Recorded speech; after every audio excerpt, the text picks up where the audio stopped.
Have you ever stopped to wonder why the color blue is so rare in nature?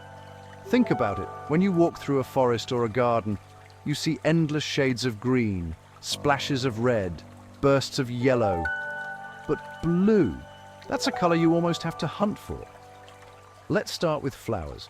Out of the nearly 300,000 known flowering plants, only about 10% produce blue blooms.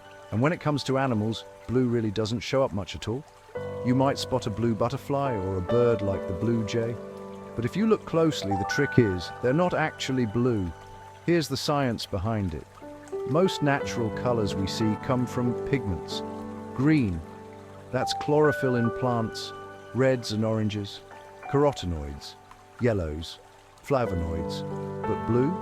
There's just not a straightforward pigment for blue in nature. Instead, living things have to get creative. Plants that appear blue use a bit of chemistry magic. They take red pigments and tweak their pH levels or mix in some metals to shift the color toward blue. That's why blue roses don't really exist in nature. Breeders have spent decades trying to engineer them, and even then, the result is more lavender than true blue. Animals, on the other hand, use a different trick structural color. Take a blue morpho butterfly or a peacock feather. Their blue isn't from pigment, but from microscopic structures that bend and scatter light, reflecting blue wavelengths back to your eyes. If you crushed a blue feather, it wouldn't stay blue. It's all about the way light hits those tiny scales and layers. But why did blue end up being so rare? From a chemistry standpoint, blue pigments are tough to make. They require a specific atomic arrangement, and those are hard to come by in nature. For animals, making blue using pigments is even harder. It's just easier for them to create tiny structures that trick our eyes instead.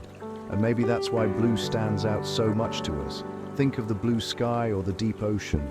We notice it because it's unusual, almost special. In many cultures, blue was once more valuable than gold, and blue dyes or paints were incredibly expensive. So next time you see a blue jay, a sapphire, or even a blue hydrangea, take a moment to appreciate the science and the sheer rarity of blue in the natural world. That splash of color is truly one of nature's most magical tricks.